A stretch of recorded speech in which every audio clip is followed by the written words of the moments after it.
Pozdrav svima, dobrodošli na moj YouTube kanal ponovo. Za danas sam pripremila recept za lahmacun ili tursku picu. Dobila sam savjete i upute od jedne Turkinje kako oni to rade u svojim kuhinjama i kako treba izgledati lahmacun iz pećnice.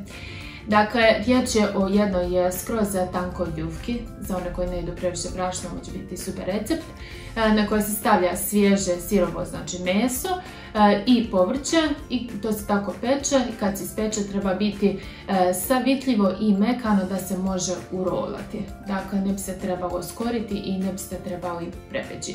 Ako lahmacun ostavljate za kasnije, obavezno stavite znači, u neku plastičnu vrećicu, presavite na pola kako se ne bi skorilo i kako bi to kasnije mogli tako jesti.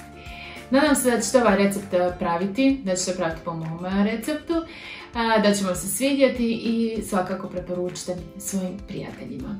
A ako do sada niste se pretplatili na moj YouTube kanal, kliknite besplatno na pretplata ili subscribe, označite ovaj zvončić kako bi vam došla obavijest svaki sljedeći put kad stavim neki novi video recept. A ako na ovaj video ste došli preko nekog linka, recimo preko Facebooka, otvorite YouTube na svom telefonu, upišite pretraživač Suzana Sad i kliknite subscribe ili pretplata, izlistat će vam se svi moji do sada objavljeni recept.